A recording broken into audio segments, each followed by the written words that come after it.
Hello friends, pinch to taste ચેનલમાં આપનું સ્વાગત છે। સૌ પહેલા તો ચૈત્રી નવરાત્રિની ખૂબ ખૂબ શુભકામનાઓ। આજે આપણે બનાવવાના છે ગરમીને લગતું ડ્રિંક, જે છે લેમન ગ્રાસ ફ્રેશનર। તો શરૂ કરીએ। આ છે લેમન ગ્રાસ, એટલે કે આપણે ગુજરાતીમાં કહીએ તો લીલી ચા, જે ઇઝીલી અવેલેબલ છે, ઘણાના ઘરમાં પણ ઉગતી હોય છે અને ઘણા શાક માર્કેટમાં પણ મળતી હોય છે। એને મેં કટ કરી લીધી છે અને એને આપણે લઈશું।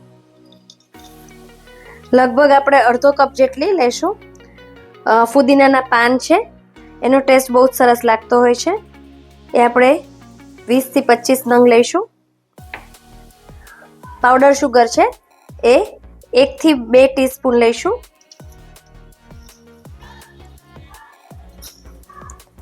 મીઠું છે અડધી ટીસ્પૂન।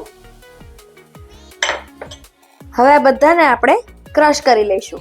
આપણે થોડું પાણી એડ કરી અને ક્રશ કરીશું। હવે આપણે ગ્લાસમાં સર્વ કરીશું। સૌથી પહેલા આપણે આઈસ ક્યુબ નાખીશું, ત્યારબાદ લેમન સ્લાઈસ, થોડા મિન્ટ લીવ્સ, ચાટ મસાલો અને આપણે આને જે બનાવ્યું છે લેમન ગ્રાસ ફ્રેશનર, એને સર્વ કરીશું। સ્ટરરથી એકદમ સરસ મિક્સ કરી લઈશું। તો તૈયાર છે લેમન ગ્રાસ ફ્રેશનર। આવી જ નવી નવી રેસીપી જોવા માટે મારી ચેનલને સબસ્ક્રાઇબ કરવાનું ભૂલશો નહીં।